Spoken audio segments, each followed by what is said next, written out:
જય જિનેન્દ્ર. ઘણા વખતે આપણે પાછા આપણા રેગ્યુલર લેક્ચરો દર શનિવારના ચાલુ કરશું. જેમ જેમ સમય મળે એમ we will definitely continue. Last ઘણા મહિનાઓથી કારણ કે હું પર્યુષણના લેક્ચરો બધા પ્રિપેર કરતા હતા અને થોડો સમય બી ન રહ્યો, દેટ્સ વાય આપણું ડિસકન્ટિન્યુડ હતું. But now we will try to keep it on a regular base. એક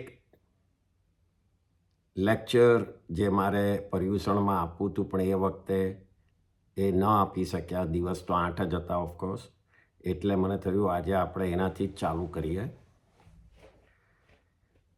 અને એ છે લોગસ. I think it's very important. Almost આપણે બધા જ ગણતા હોઈશું, રોજ બોલતા હોઈશું, પણ to understand the meaning it will give more આપણના ભાવ ટુવર્ડ્સ એ સ્તુતિ. So one of the question Uttaradhyayan સૂત્રમાં આપણું આગમ એમાં આવે છે,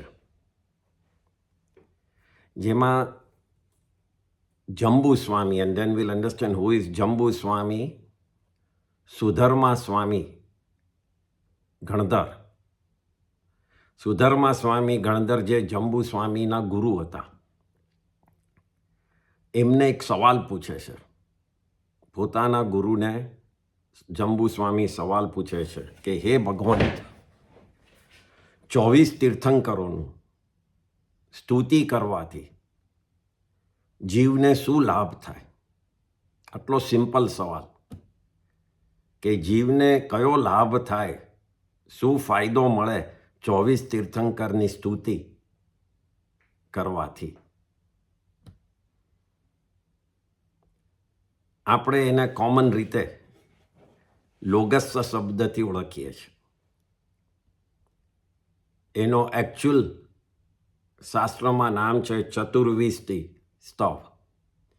ચતુર્વિશતિ એટલે 24. ચતુર્વી એટલે 4 અને 20 એટલે 20 એટલે 24. અને સ્તવ એટલે સ્તુતિ. તો ચતુર્વિશતિ સ્તવ એટલે 24 તીર્થંકરોની સ્તુતિ, એનો મિનિંગ. અને જે આપણે નોર્મલ લેંગ્વેજમાં એને લોગસ કહીએ છીએ. તો સવાલ પૂછ્યો કે આ 24 તીર્થંકરોની સ્તુતિ કરવાથી જીવને શું લાભ થાય? આપણે ફરીથી એકવાર ગણધર કોણ હોય એને સમજી લઈએ. દરેક તીર્થંકરો જ્યારે તીર્થની સ્થાપના કરે ત્યારે એમના ફર્સ્ટ ડિસાઇપલ બનાવે. દરેક તીર્થંકરો એ જન્મ લે ક્ષત્રિય કુળ. એના સિસ્ટમમાં ક્ષત્રિય રાજાને ત્યાં જ જન્મ લે. એ એક નિયમ છે, ફિક્સ. અને દરેક એમના જે ફર્સ્ટ ડિસાઇપલ બને ગણધરો, એ કાયમ બ્રાહ્મણ હોય. આ પણ એક નિયમ છે. એટલે તીર્થંકર ક્ષત્રિય હોય અને ગણધરો બ્રાહ્મણ હોય. ધ વર્ડ ગણધર મીન્સ જે ગણને સાચવે. ગણ મીન્સ, ગુજરાતીમાં ગણ મીન્સ સંઘ. જે સંઘની વ્યવસ્થા, સંઘમાં શિષ્યો, એ બધાને જે સાચવે એ ગણધર. ભગવાનની પહેલી દેશનાને જે લે પોતાની મગજમાં, મનમાં, એ ગણધર. ગણધરને ભગવાન શીખવાડવા બેસે નહીં. ગણધર ખૂબ જ નોલેજથી હોય. એમને ખાલી 3 શબ્દનું જ નિમિત્ત જોઈતું હોય. એમનું બધું નોલેજ બહાર આવવા માટે. તીર્થંકર એ 3 શબ્દ જ કહે જેને ત્રિપદી કહેવાય છે. એ 3 શબ્દ એટલે કે બધું ઉત્પન્ન થાય છે, બધાનો નાશ થાય છે અને બધું જેમ છે એમ રહે છે. બસ આ 3 શબ્દ, ઉપનૈવા વિગમૈવા ધુવૈવા. પ્રાકૃતમાં આ 3 શબ્દ કહે. એમાં તો ગણધરોને ચોથું જ્ઞાન થઈ જાય છે. જ્ઞાનના 5 પ્રકાર છે. જ્યારે જ્ઞાન કરશું, શીખશું ત્યારે જોઈશું. એમાં એક ચોથું જ્ઞાન છે જેને મન પર્યવ જ્ઞાન કહે છે, જે જ્ઞાનમાં લોકોના મનના ભાવો જાણી શકે પોતે. તો એ ચોથું જ્ઞાન થઈ જાય છે અને 14 પૂર્વનું જ્ઞાન થાય છે. 14 પૂર્વનું જ્ઞાન એટલે એટલું જ્ઞાન છે કે જેનું આપણી પાસે કોઈ એને એક્સપ્લેન કરવા માટે પણ કોઈ એનું એને કે સિમિલારિટી છે નહીં, એટલું જ્ઞાન. તો એ બધું ભણવું નથી પડતું. આ 3 શબ્દથી એમને જ્ઞાન થઈ જાય છે. તો આવા ગણધરો એ ભગવાન ઉપદેશ આપે. ભગવાનનો ઉપદેશ હોય છે. ભગવાન આમ 1 by 1 ગાથા બાય ગાથા નથી કરતા. જે આપણી સામે હમણાં આવ્યું છે, જે આપણી પાસે શાસ્ત્રો આવ્યા છે, આપણી સામે આગમો આવ્યા છે, એ આગમોના અર્થ ભગવાનના છે. પણ આગમોને બરાબર એ અર્થને કેવી રીતે એરેન્જ કરીને ગાથામાં હું ડિવાઈડ કરતા એમાં એ લખે, એ બધું ગણધરોનું છે. સો લખવાનું, આપણા સુધી પહોંચાડવાનો મેસેજ બરાબર ઇન અ વેરી મટિક્યુલસ વે, જેનાથી આગમો બને છે, એ બધું કામ ગણધરોનું. પણ આગમમાં એની જે મેઇન વાતો શું છે, શું દેશના છે, શું ઉપદેશ છે, એનો શું ભાવ છે, ભાવાર્થ એટલે કે એનું એક્સપ્લેનેશન, એ બધું ભગવાને આપેલું હોય છે. તો આ રીતે ગણધરો ભગવાનના મેસેજને આગમ તરીકે આગળ લઈ આવે છે. ભગવાન મહાવીર, દરેક તીર્થંકરને ગણધર હોય છે. ભગવાન મહાવીરને 11 ગણધર હતા. 11 ગણધરમાં સૌથી મોટા પહેલા ઇન્દ્રભૂતિ ગૌતમ, જેને આપણે ગૌતમ સ્વામી તરીકે સમજીએ છીએ, જાણીએ છીએ, એ. અને સૌથી છેલ્લા 11માં પ્રભાસ નામના ગણધર. તો આ 11 ગણધરો હતા ભગવાનના. ભગવાન જ્યારે પૃથ્વી પર હતા હજી, એમાં જ એમના 9 ગણધરો તો મોક્ષમાં જતા રહ્યા ભગવાનની હયાતીમાં જ.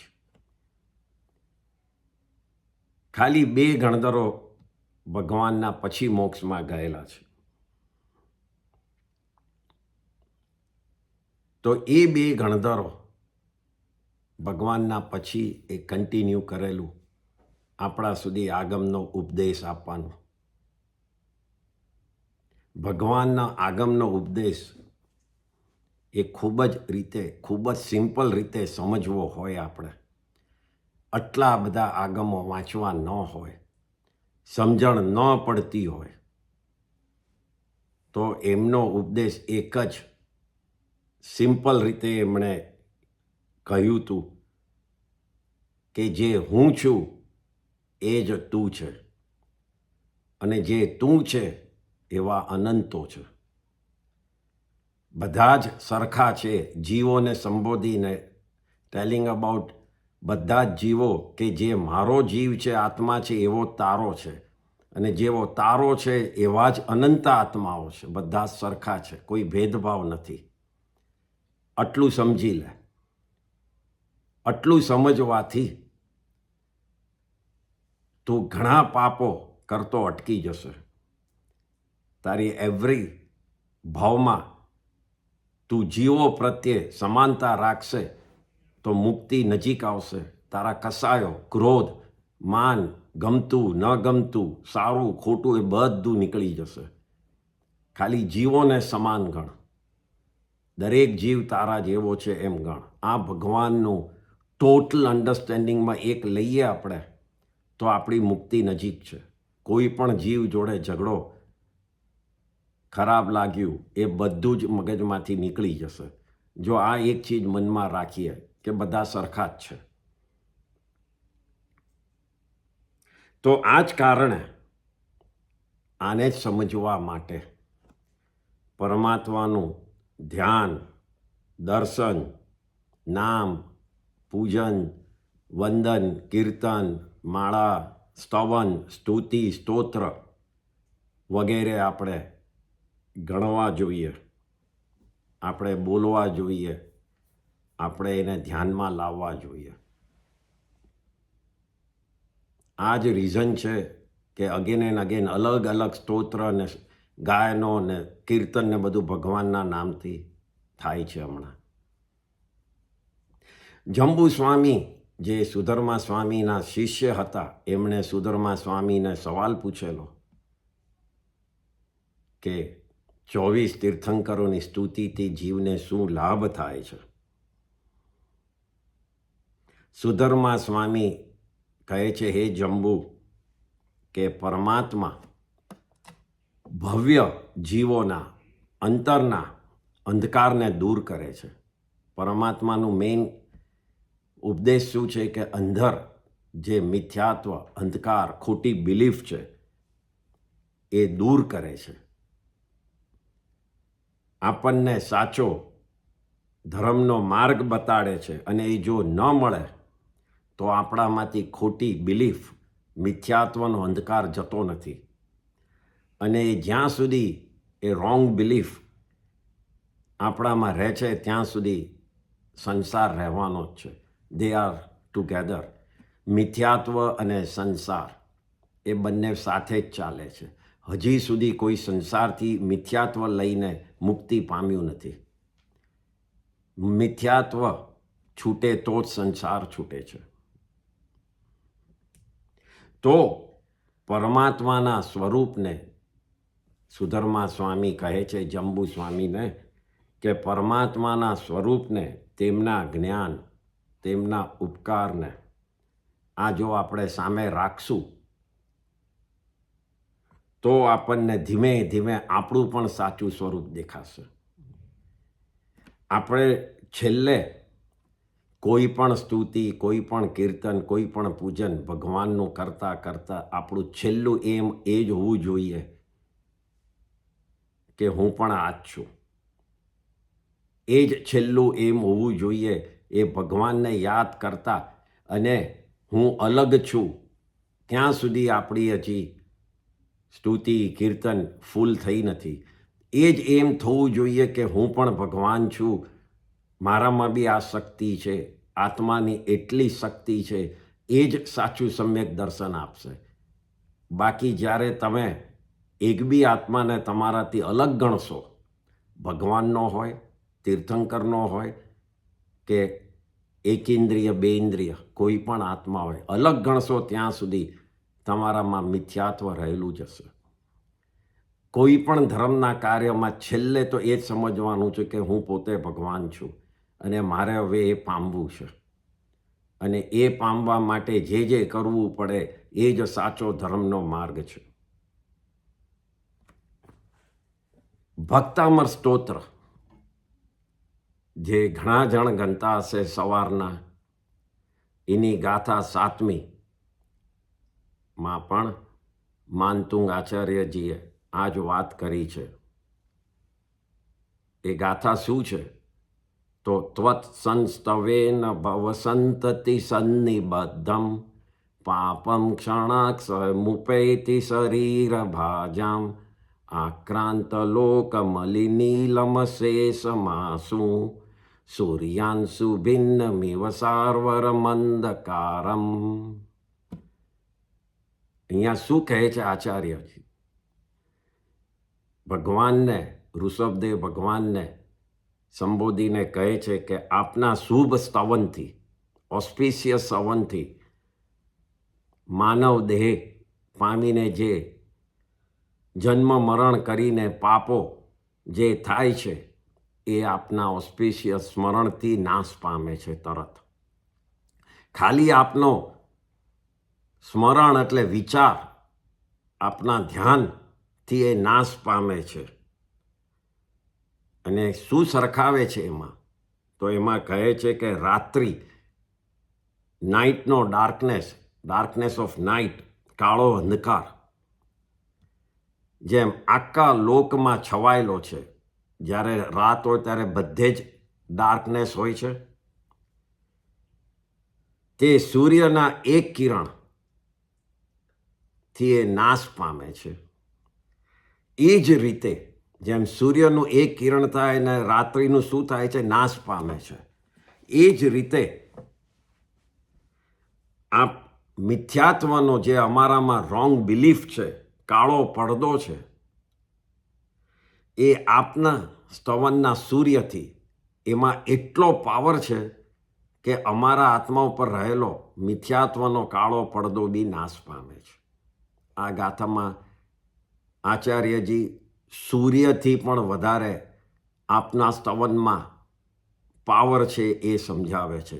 સૂર્ય જે બધા જ જીવોને જીવવાની શક્તિ આપે છે, એના કરતાં બી આપના સ્તવનમાં એટલી પાવર છે, એટલું શક્તિ છે કે એ જીવોને કઈ રીતે જીવવું, કયા સાચા બિલીફથી જીવવું એ મળે છે.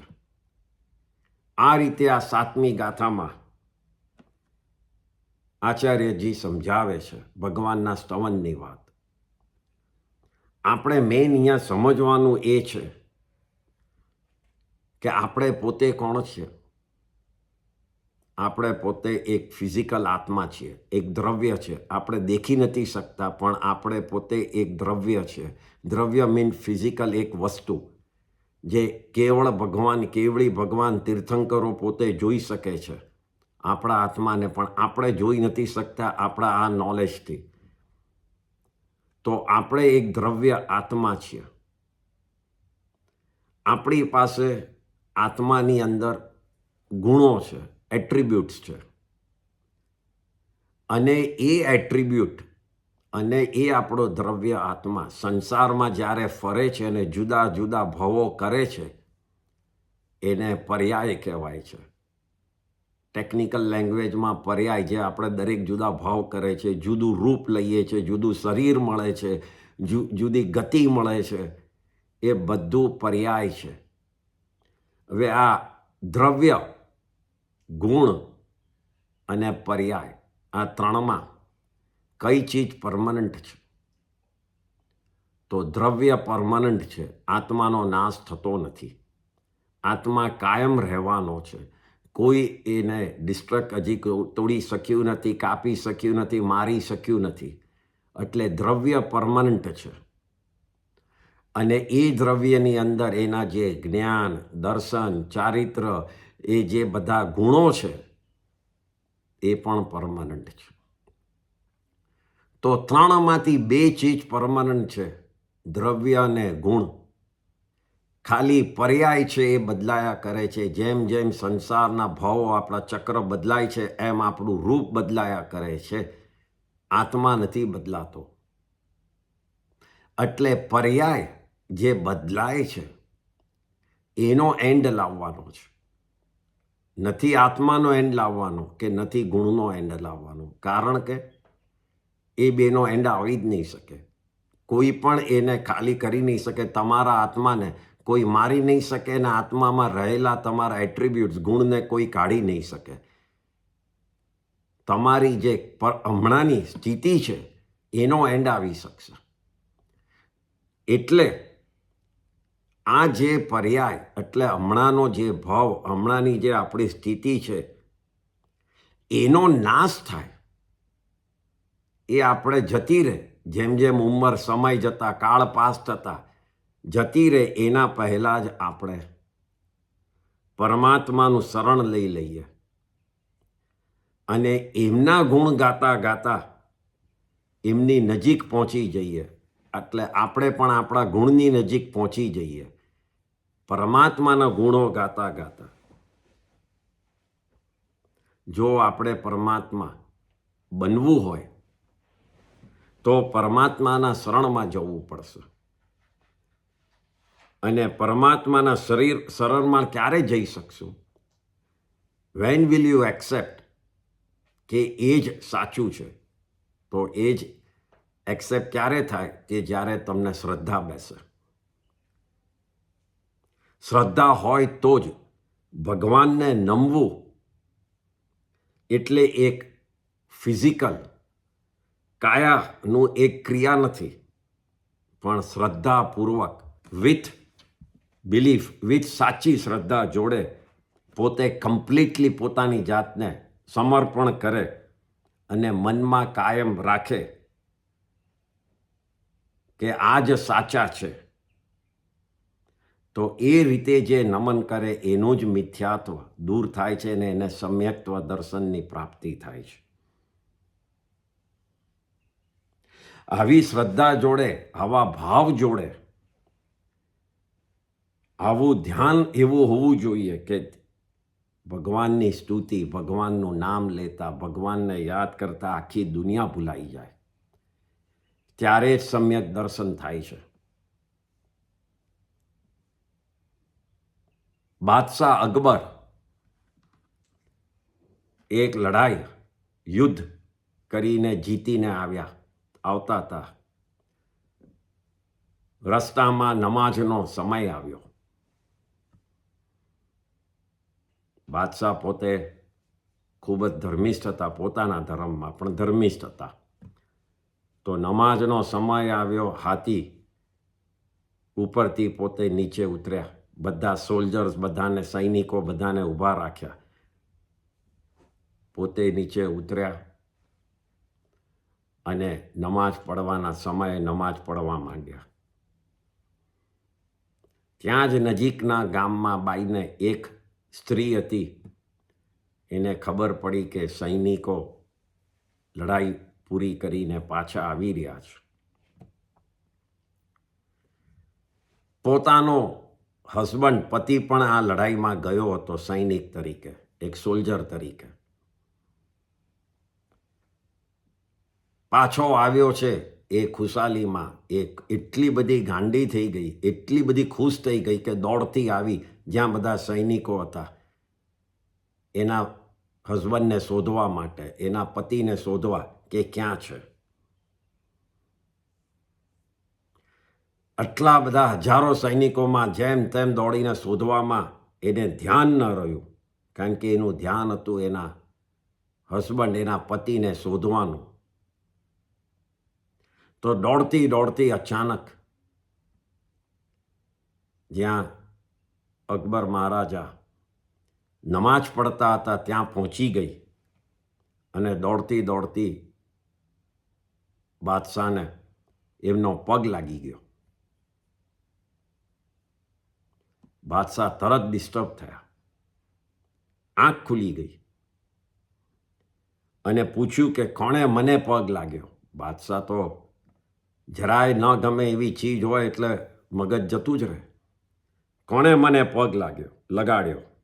પકડીને લઈ આવો. બાઈ તો દોડતી હતી, ત્યાંના બાદશાહના સૈનિકોએ પકડી બાદશાહની સામે ઊભી કરી. બાદશાહે પૂછ્યું, ગુસ્સામાં પૂછ્યું કે તને ભાન છે કે એક તો હું નમાજ પડતો હતો અને બીજો હું કોણ છું? એ બે ચીજનું તને ધ્યાન હતું? તને પગ લગાડવાની હિંમત કેમ થઈ ગઈ? બાઈએ ખૂબ જ શાંતિથી કીધું, હે જહાંપના, મને ક્ષમા કરો, મને ખબર નથી કે આપ નમાજ પઢી રહ્યા છો. હું મારા પતિ આટલા વખતે યુદ્ધ કરીને આવ્યો છે, એના ધ્યાનમાં, એને શોધવાના ધ્યાનમાં હું એટલી તલ્લીન ઇન્ગ્રોસ હતી એને શોધવામાં, હું એને મળવામાં, કે મારું ધ્યાન ન રહ્યું કે આપ સામે છો અને આપ નમાજ પઢી રહ્યા છો. મને માફ કરો. પણ બાઈ નીડર હતી. એણે કીધું કે જહાંપના, મારે કંઈ કહેવું છે એટલે જહાંપનાએ કીધું કે બોલ, તો કે જો આપ પણ ખુદાની બંદગીમાં એટલા જ તલ્લીન રહ્યા હોત તો તમને મારો પગ અડ્યો છે એ ખ્યાલે ન રહેત.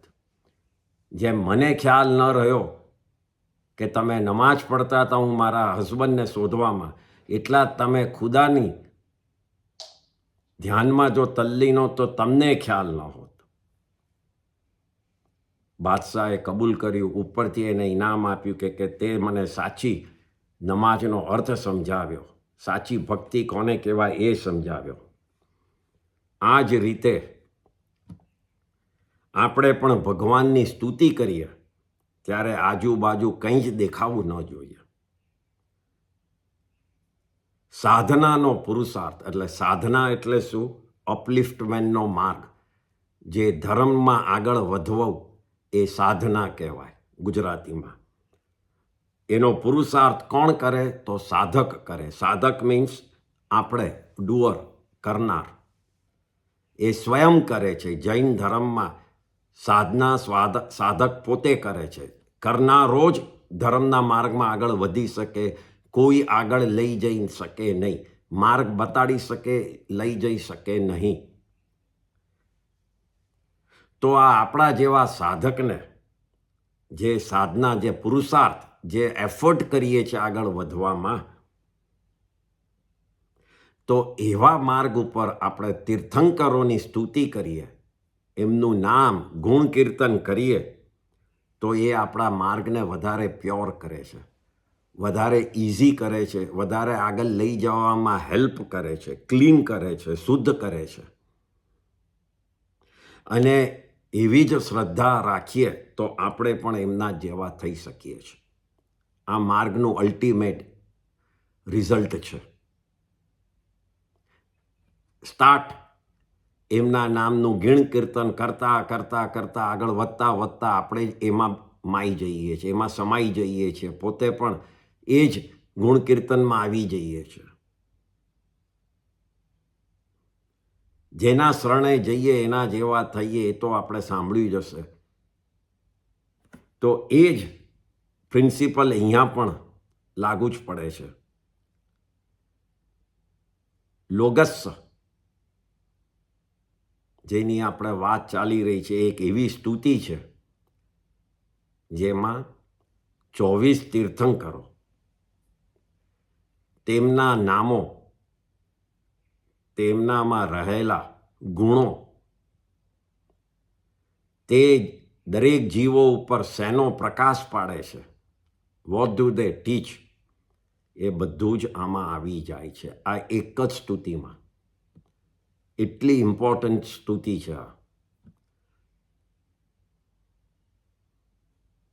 આ.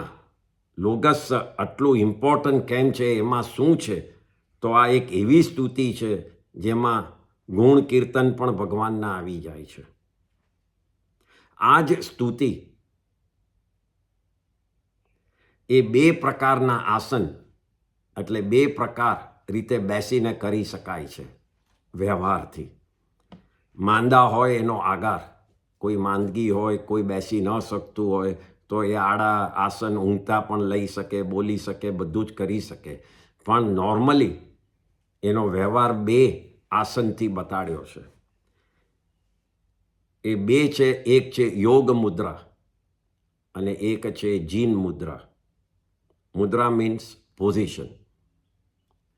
યોગ પોઝિશન એટલે યોગ મુદ્રા એટલે જે આપણે પળોઠી મારીને બેસીએ અને 2 હાથ આમ રાખીએ અને આ અંગૂઠો આમથી આમ ટચ થાય અને આંગળીઓ આમ હોય, અહીંયા જે આપણે નીચે રાખીએ એ મુદ્રામાં જે ધ્યાન લઈને બેસીએ એ યોગ મુદ્રા. 10 આંગળીઓ આમ હોય અને અંગૂઠા આમ અડતા હોય, એ યોગ મુદ્રા એટલે યોગ પોઝિશન. અને તીર્થંકરો કાયમ ધ્યાનની અવસ્થામાં પોતે બંને લાંબા હાથ કરીને ઊભા જ રહે. કોઈ દાડો તીર્થંકર કાયમ ધ્યાનસ્થ અવસ્થામાં ઊભા જ હોય. ત્યારે એ સીધા ઊભા રહીને બે હાથ લાંબા કરીને આપણે લોગસ્સ બોલીએ તો એ જીન મુદ્રા કહેવાય છે. એટલે કે જીન પોઝિશન, તીર્થંકરોની પોઝિશન, જે ઊભા રહી બે હાથ લાંબા બાજુમાં રાખી અને ઊભા રહેવું, શાંત આંખ બંધ કરવું અને લોગસ્સ મનમાં બોલવું, એ જીન મુદ્રા. તો આમ બે પોઝિશનથી લોગસ્સ બોલાય છે, એક યોગ પોઝિશન, એક જીન પોઝિશન. આ જ લોગસના પાઠમાં 7 કડીઓ આવે છે, 7 ભાગ છે એમ સમજો. એટલે કે 7 કડી છે. પહેલી કડી એમાં તીર્થંકરોનું સ્વરૂપ છે. What is their nature, what is the essence, who are they. એ તીર્થંકરોનું સ્વરૂપ એ પહેલી કડી છે. બીજી, ત્રીજી અને ચોથી એ 3 કડી મળીને એમાં તીર્થંકરોના ઓસ્પિશિયસ નેમ્સ છે, નામ છે એમના. 5મી કડી એ તીર્થંકરોની વિશેષતા, means special qualities, characteristics, their attributes, એ 5મી કડીમાં બતાડે છે. 6ઠ્ઠી કડીમાં એ ભક્તની યાચના, તમારા મારા આપણા જેવી જે રિક્વેસ્ટ કરીએ છીએ, પ્રેયર કરીને ભગવાનને, શું કરીએ છીએ આપણે, કઈ ટાઈપનો રિક્વેસ્ટ કરીએ છીએ, એ 6ઠ્ઠી કડીમાં આવે છે. અને 7મી કડીમાં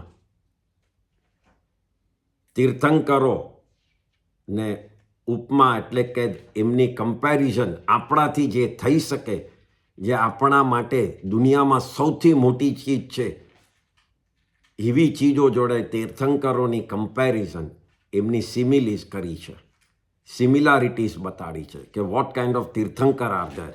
જે આપણે જે સમજી શકીએ મોટામાં મોટી ચીજ, એની જોડે આપણું મગજ જેટલું ચાલે એ રીતે આપણે એની કમ્પેરિઝન કર્યું છે. તો આ રીતે 7 કડીમાં આખું લોગસ આવે છે.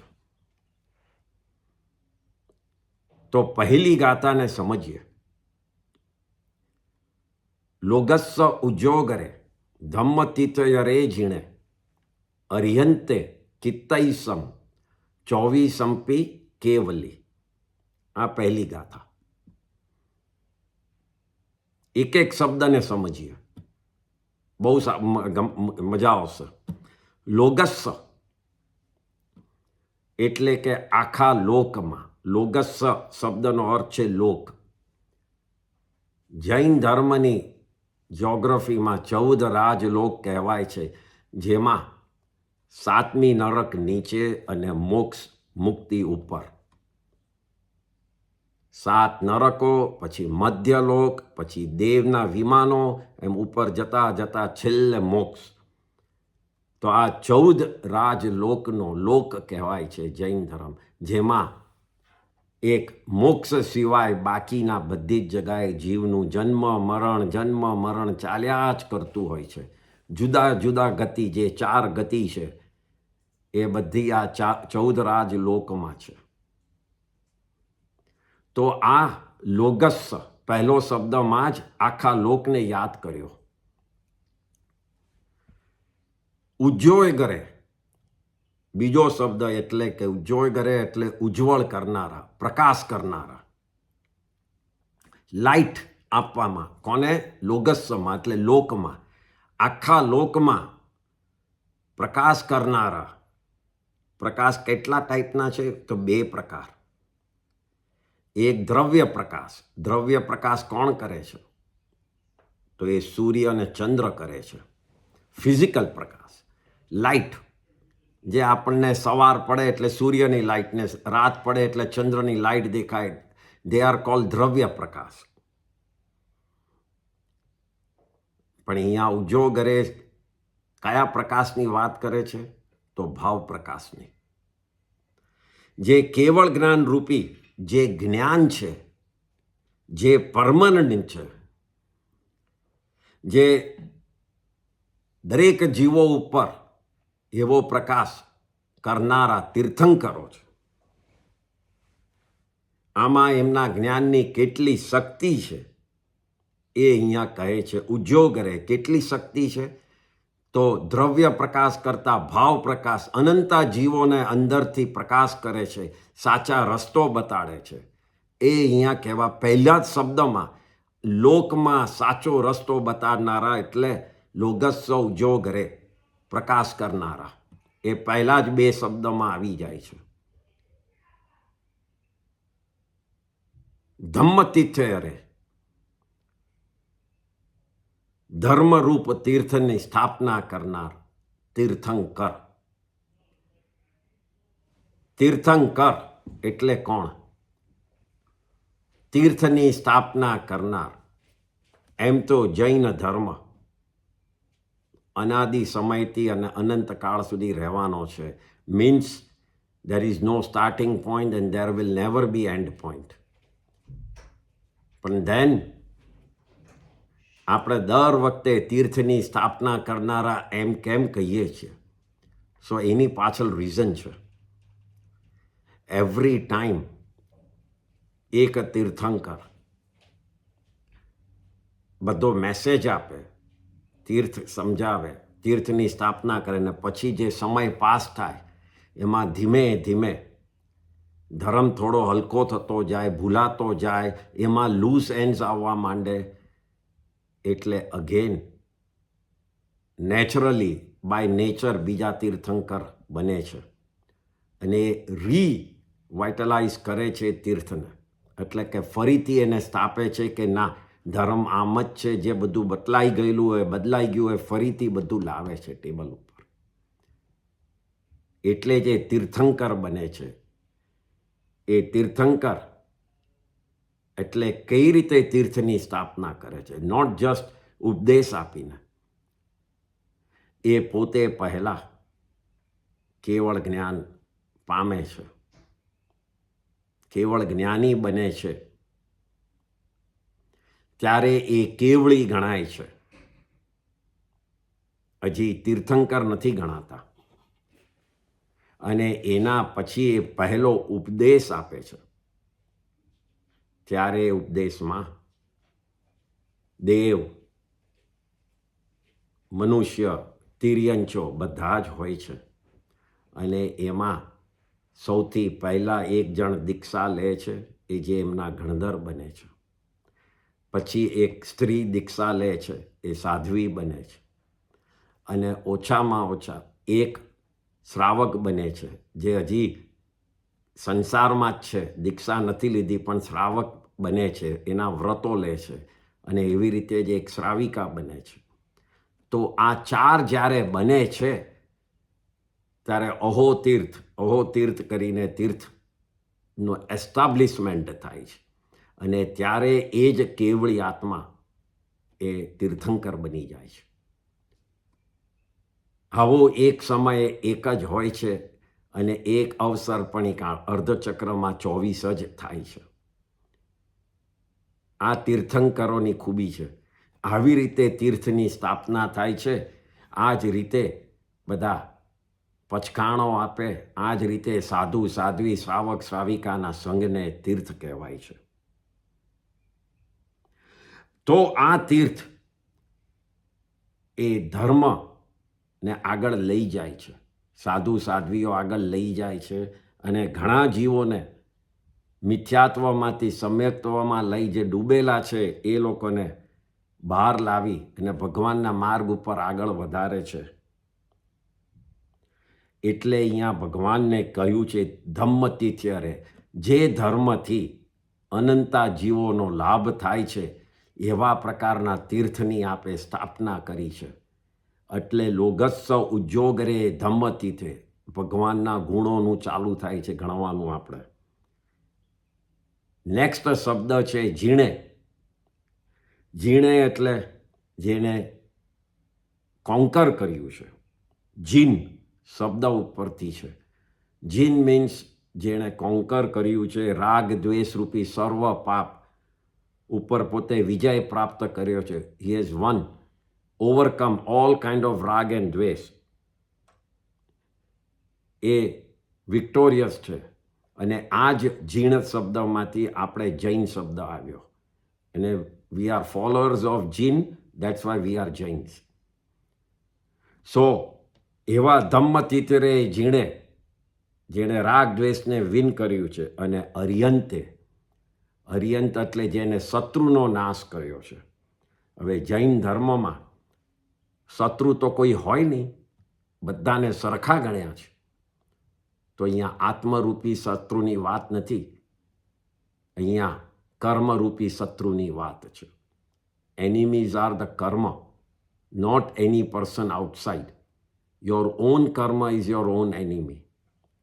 There is nobody who is your enemy outside, because nobody, પહેલું ભગવાનના ટીચિંગમાં જ છે, કોઈ તમારું સુધારી નહીં શકે કે કોઈ તમારું બગાડી નહીં શકે. એટલે તમારો શત્રુ કોઈ છે જ નહીં. સુધારનાર ને બગાડનાર તમે પોતે જ છો, અને એ જે આગળ જઈને તમને એનું રિઝલ્ટ આપે છે એ તમારા કર્મો છે. તો કર્મને જ શત્રુ માનો. અને કર્મને જ્યારે તમે હરાવશો ત્યારે એને તમે એન્ડ કર્યો, એનો અંત કર્યો છે એને હરાવીને. તો એવા 4 ઘાતી કર્મના પ્રકાર 8 છે. ટોટલ 8 કર્મો, જેમાં 4 બહુ સિવિયર કર્મ કહેવાય, જેને ઘાતી કહેવાય, જે આત્માના મૂળ એટ્રીબ્યુટ્સને પકડી રાખે, એને આગળ ઉપર આવવા ન દે. અને there are other 4 which are light કર્મ. સો જે 4 સિવિયર કર્મ છે, જે જ્ઞાનાવર્ણીય, જે જ્ઞાનને રોકે, દર્શનાવર્ણીય, જે કોન્સ્ટન્ટલી ધ્યાનને રોકે, મોહનીય, જે તમારી બિલીફને રોકે, જે તમને સાચું ચારિત્ર પાળવાનું રોકે, અને અંતરાય, જે તમારી જેટલી બી શક્તિ છે ધર્મ કરવાની એવી શક્તિને રોકે, વીર્યને રોકે. તો આ 4 ઇન્ટેન્સ કર્મને જે જીતી લે છે, ત્યારે એ જે સ્ટેટ પામે છે, સ્ટેટસ, એને અર્યંત કહેવાય છે. તો આ જ અર્યંતે અહીંયા આવ્યું છે ભગવાનને કહીને કે આખા લોગમાં તમે પ્રકાશ કરનારા છો, ધર્મના તીર્થને સ્થાપનારા છો, તમે રાગ દ્વેષને જીતનારા છો, અને તમે કર્મરૂપી શત્રુને હરાવનારા એટલે અર્યંત છો. અને એના પછી કહે છે કિત્તૈષ એટલે ભક્ત. આપણે બધા સાધકો કહે છે કે હે પ્રભુ, હું આપનું કીર્તન કરીશ, એમ કહે છે. આમ 4 ઘાતી કર્મનો નાશ કરી તીર્થની સ્થાપના કરનારા, સંઘની સ્થાપના કરનારા, શ્રુત અને ચારિત્ર એટલે જ્ઞાન અને ચારિત્ર રૂપી ધર્મને બતાવનારા, એવા હે જીણો, એ અર્યંતો, હું આપનું કીર્તન કરીશ, સ્તુતિ કરીશ. આ રીતે કિત્તૈષમ શબ્દનો અર્થ થાય છે. 24 એના પછીનો શબ્દ 24 કાળચક્ર બધાને ખબર હશે, ન હોય તો એક કાળચક્રમાં 2 ડિવિઝન કરે છે.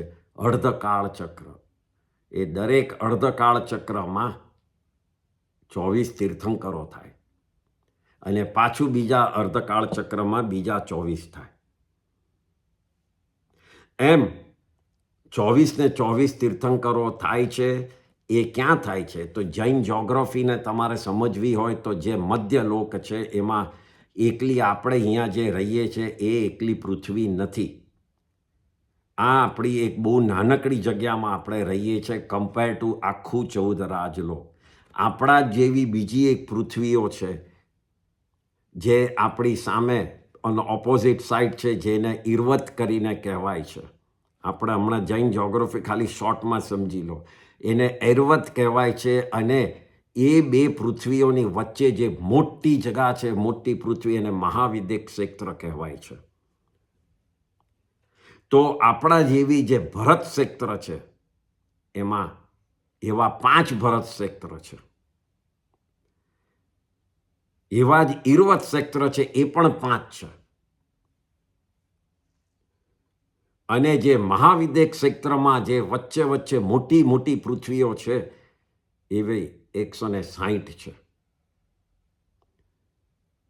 તો એવો સમય મધ્યલોકમાં એવો પુણ્યનો સમય હોય છે કે આ 5 ભરત 5 ઈર્વત અને 160 મહાવિદ્ય ક્ષેત્ર એમ 170 જગ્યાએ એક સાથે તીર્થંકરો હોય છે, જે એકબીજાને મળે નહીં. દરેક જણ પોતપોતાની પૃથ્વી પણ 170 તીર્થંકરો એક સાથે હોય છે, જે આપણા ટાઈમમાં આપણા 24 ભગવાનમાં અજીતનાથ સ્વામીના સમયમાં થઈ ગયું. 170 તીર્થંકરો એ વખતે મધ્યલોકમાં હતા. અત્યારના નથી ભરતમાં એકે તીર્થંકર, નથી ઈર્વતમાં, ખાલી મહાવિદ્ય ક્ષેત્રમાં 20 તીર્થંકરો છે, જે ઓછામાં ઓછા મધ્યલોકમાં રહે જ હોય જ. એનાથી ઓછા થાય નહીં. આ એક શાશ્વત એક નેચરલ નંબર છે. ઓછામાં ઓછા 20 તીર્થંકરો હોય જ. એટલે જ્યારે પ્રતિક્રમણમાં બી ઘણીવાર કહીએ છીએ જગન્ય 20 ઉત્કૃષ્ટ 170. એ રીતે આપણે ટોટલ તીર્થંકરોની વાત કરતા હોઈએ છીએ. તો આ હવા અનંત તીર્થંકરો થઈ ગયા, કારણ કે તીર્થંકરો પણ આયુષ્ય લઈને જ આવ્યા હોય છે. અને જેને આયુષ્ય હોય એનું શું હોય? એનું આયુષ્ય પૂરું પણ થતું હોય. તો આવા અનંત તીર્થંકરો થઈ ગયા. હવે તમને ને મને દરેક તીર્થંકરોના નામ યાદ રહેવાના નથી, આપણે બોલી શકવાના નથી. એટલે આ 24 સંપી શબ્દ અહીંયા ખાસ મૂક્યો છે. એનો અર્થ શું? તો જેમાં 24 સમ કહીએ છીએ, પહેલાં તો એ શબ્દને 2 ભાગ પડો. 24 સમ અને પી, એ 2 શબ્દને અલગ કરો. તો 24 સમ એટલે 4 + 20, 24 ને 24 સમ કહેવાય છે. અને પીનો અર્થ છે એવા અન્ય થઈ ગયેલા બધા જ તીર્થંકરો. એટલે 24 સમ પી શબ્દ આખું બોલવાથી, એવી એક સ્તુતિ કરવાથી અનંત તીર્થંકરોનું ગુણ કીર્તન થઈ જાય છે. સમજો તમે એક લોગસમાં તમે અનંત તીર્થંકરો આવી ગયા એક શબ્દમાં, 24 સંપી. એટલે એકલા 24 ભગવાનની સ્તુતિ નથી, પણ એવા અનંત 24 તીર્થંકરો પાસ્ટમાં થઈ ગયા, બધાને જ તમે પગે લાગો છો આ એક શબ્દમાં. તો આ કિત્તૈસમ 24 સંપી પછી શબ્દ આવે છે કેવલી. હજી તો અહીંયા સાધક અટકતો નથી, તમારે મારે અટકવાનું નથી. એનું કારણ શું છે? તો કેવલી શબ્દમાં જે ભવ્યાત્માઓ કેવળ જ્ઞાન પામી ગયા છે, જે હજી પૃથ્વી ઉપર છે, જે હજી આયુષ્ય લઈ અને અહીંયા ફરી રહ્યા છે. અગેન હમણાં ભરત ક્ષેત્ર કે ઈર્વત ક્ષેત્રમાં હમણાં 5મો આરો ચાલે છે, એટલે અહીંયા નથી. પણ મહાવિદ્ય ક્ષેત્રમાં ઓછામાં ઓછા 2 કરોડ કેવળી, અને જ્યારે વધારેમાં વધારે થાય 9 કરોડ કેવળી. એ એક નેચરલ એરેન્જમેન્ટ છે. એટલા તો કેવળી હોય જ, 2 કરોડ તો ઓછામાં ઓછા. એટલું મોટું મહાવિદ્ય ક્ષેત્રની પૃથ્વીઓ છે. તો એ કેવળી અને તીર્થંકરમાં ફરક શું? એક જ ફરક છે, અને એ છે પુણ્યનો ફરક. તીર્થંકર નામ એ જ્ઞાનથી નથી મળતું, એ પુણ્યથી મળે છે. એક પુણ્યનો પ્રકાર છે. જેણે પાસ્ટમાં એવું પુણ્ય કર્યું હોય તો એ આગલા 3જા ભાવમાં તીર્થંકર બની શકે. અને જેણે એવું પુણ્ય બાંધ્યું ન હોય એ પણ મોક્ષ પામી શકે, પણ એ સામાન્ય કેવળી તરીકે.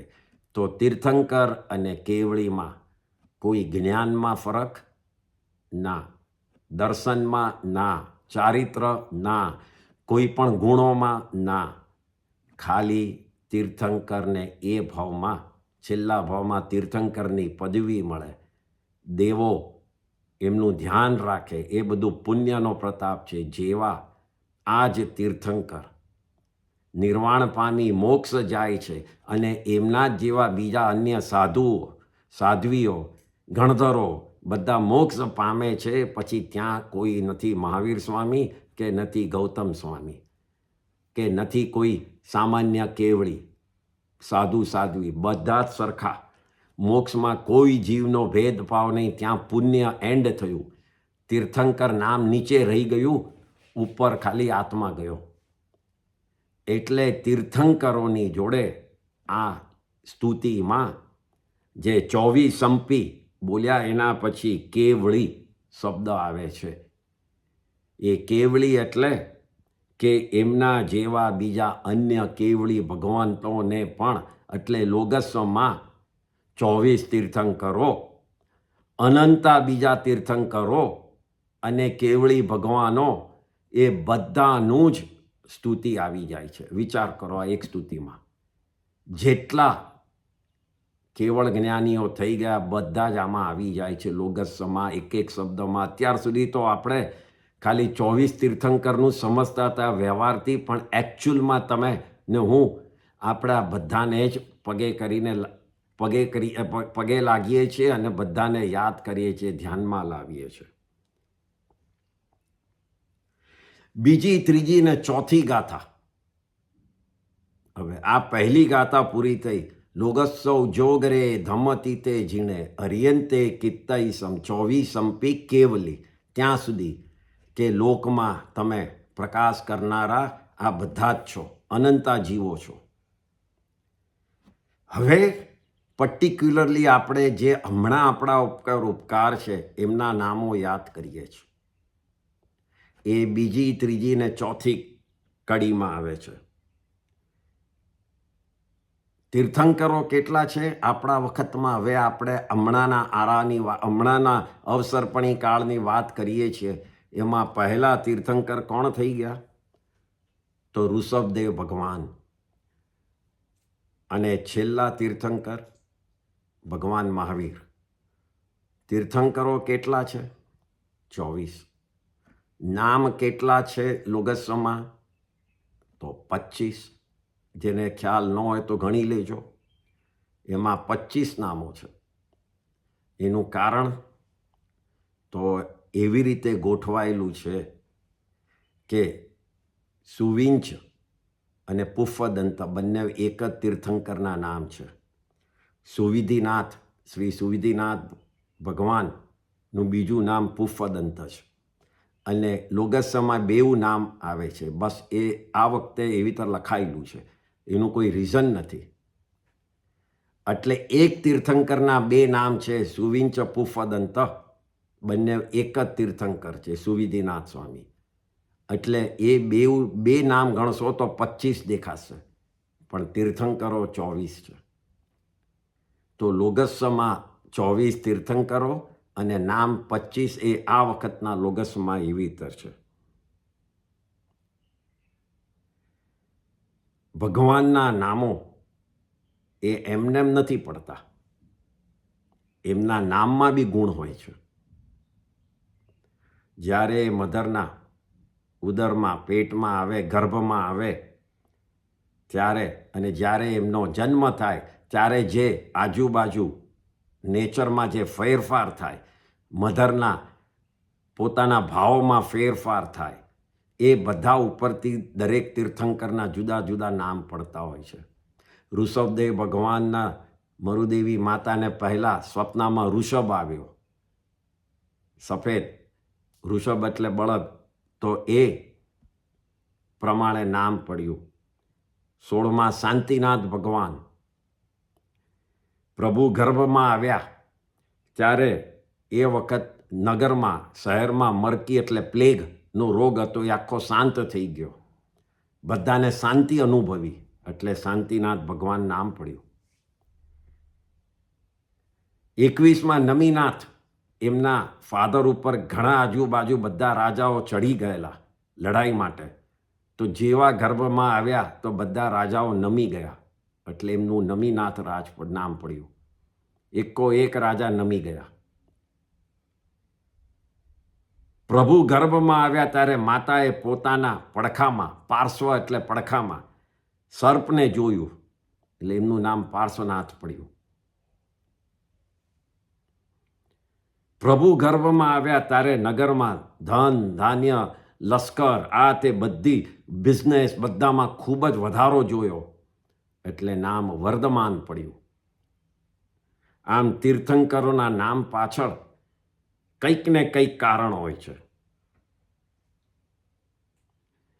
તો આ નામો ઉસબ મજ્યંચ વંદે કરીને વર્ધમાનંચ એ બીજા, ત્રીજા અને ચોથા ગાથામાં આવે છે. જેમ કીધું એમ તમે ગણશો તો નામ 25 છે, તીર્થંકરો 24 છે. અહીંયા ઇમ્પોર્ટન્ટ એ જાણવાનું કે જેટલા તીર્થંકરો થાય એ ટાઈમે એટલા જ નામો બોલાતા હોય છે. સમજો કે શાંતિનાથ ભગવાન સુધી 16 તીર્થંકર થયા હોય તો એ વખતના લોગસમાં 16 નામ જ બોલાતા હોય, પણ લોગસનો પાઠ આ જ રહે. બાકીનો લોગસ્સ ઉજોગરે ધમતીતે ઝીણે અરિયંતે કિત્તૈસમ 24 સંપી કેવલી, એ બધું આમ રહે, પણ નામ આમ બોલાય, આટલા જ નામો બોલાય.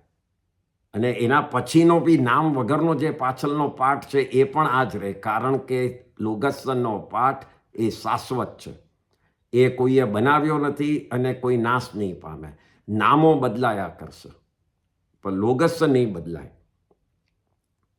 એટલે સમજો કે મહાવિદ્ય ક્ષેત્રમાં જે લોગસ બોલાતું હશે એ 20 તીર્થંકરોની જોડે બોલાતું હશે, જે પહેલાંથી સિમંદર સ્વામી, યુગમંદર સ્વામી, ભાવુ, સુભાવુ એ રીતે બોલાતું હશે. આપણે ત્યાં અહીંયા ઋષભદેવથી બોલાય છે. તો દરેક જગ્યાએ એ વખતના ત્યાંના તીર્થંકરોના નામથી લોગસનો પાઠ બોલાય છે. તો આ બીજી, ત્રીજી ને ચોથી ગાથા એ નામોની છે, એની સમજણ લીધી. 5મી ગાથા આપણે આવતા વીકમાં લઈશું. એ મેં અભિથુઆ, એ 5મી ગાથા આપણે પછી આગળ લઈશું. તો હમણાં અત્યાર સુધીમાં કોઈ સવાલ હોય તો આપણે એ 1 મિનિટ મને નવું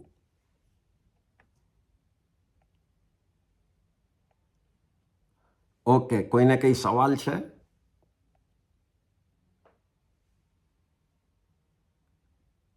હેલો,